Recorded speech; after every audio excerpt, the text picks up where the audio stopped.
तो ये तस्वीरें आप देख रहे हैं और ये पहली बार होगा जब राष्ट्रपति द्रौपदी मुर्मू नई संसद में दोनों सदनों को संबोधित करेंगी। पारंपरिक अंदाज में, शाही अंदाज में द्रौपदी मुर्मू जो कि देश की राष्ट्रपति हैं, वो संसद भवन पहुंचे। प्रधानमंत्री मोदी को आप देख रहे हैं, जिन्होंने इस साफ तौर पर कहा कि हुड़दंग नहीं होना चाहिए।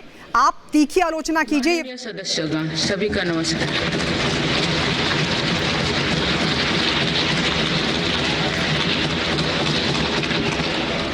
इस नए सदन भवन में ये मेरा पहला संबोधन है। आज की अमृतकाल की शुरुआत में ये भव्य भवन बना है। यहाँ एक भारत श्रेष्ठ भारत की महक भी है। भारत की सभ्यता और संस्कृति की चेतना भी है। इसमें हमारी लोकतांत्रिक और संसदीय परंपराओं के सम्मान का प्रण भी है। साथ ही 21वीं सदी के नए भारत के लिए नई परंपराओं के निर्माण का संकल्प भी है। मुझे पूरा विश्वास है कि इस नए भवन में नीतियों पर सार्थक संवाद होगा। ऐसी नीतियां जो आजादी के अमृतकाल में विकसित भारत का निर्माण करेगी। मैं आप सभी को अपनी शुभकामनाएं देती हूँ। माननीय सदस्यगण, ये हमारे संविधान के लागू होने का भी 75वां वर्षगांठ है।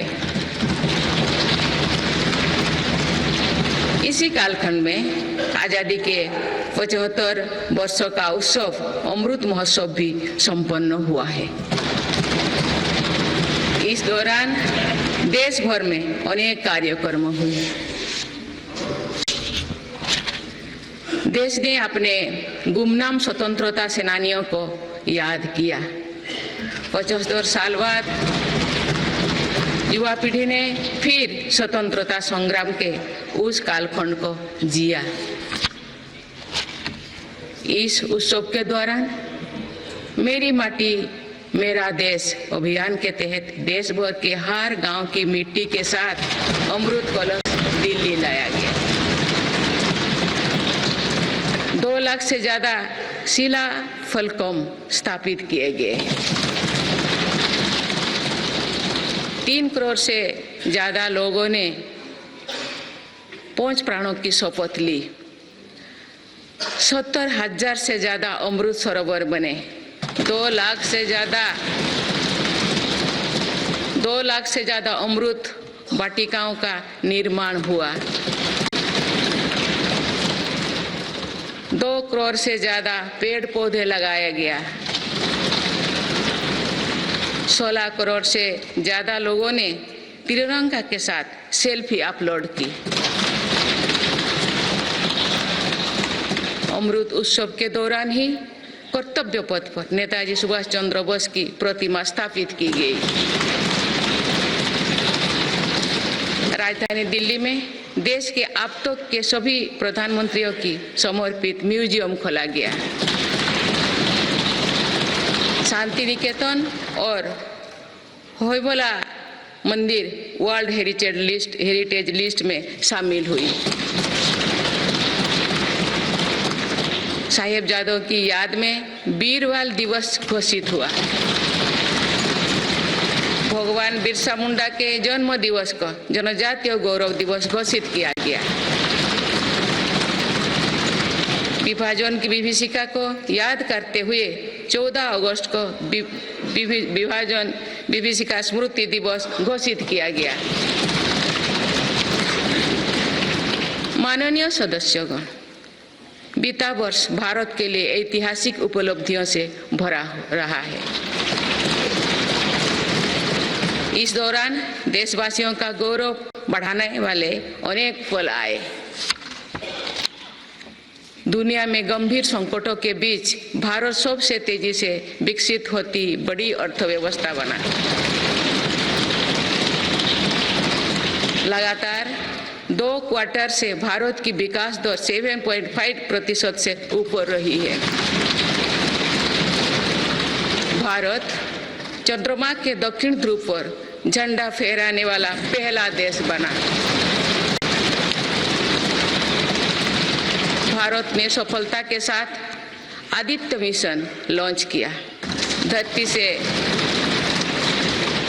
से 15 लाख किलोमीटर दूर अपनी सैटेलाइट पहुंचाई। ऐतिहासिक G20 सम्मेलन के सफलता ने पूरे विश्व में भारत की भूमिका को सशक्त किया। भारत ने एशियाई खेलों में पहली बार 100 से अधिक मेडल जीते। पारा एशियाई खेलों में भी 100 से अधिक मेडल जीते। भारत को अपना सबसे बड़ा समुद्री पुल अटल सेतु मिला। भारत को अपनी पहली नमो भारत ट्रेन तथा पहली अमृत भारत ट्रेन मिली। भारत दुनिया से सबसे तेजी से 5G रोल आउट करने वाला देश बना। भारतीय एयरलाइंस कंपनी ने दुनिया की सबसे बड़ी एयरक्राफ्ट डील की। पिछले साल ही मेरी सरकार ने मिशन मोड में लाखों युवाओं की सरकारी नौकरी दी है।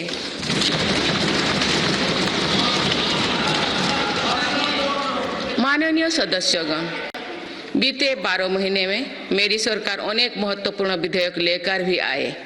ये विधेयक आप सभी संसद सदस्यों के सहयोग से आज कानून बन चुके हैं। ये ऐसे कानून हैं जो विकसित भारत के संकल्पों की सिद्धि का मजबूत आधार है। तीन दशक बाद नारी शक्ति बंधन अधिनियम पारित करने के लिए मैं आपकी सराहना करती हूँ।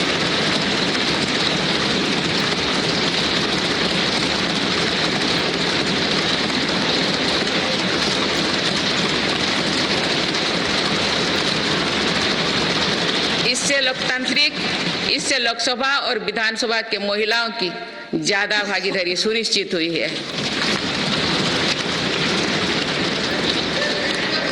ये वुमेन लीड डेवलपमेंट के मेरी सरकार के संकल्प को मजबूत करता है।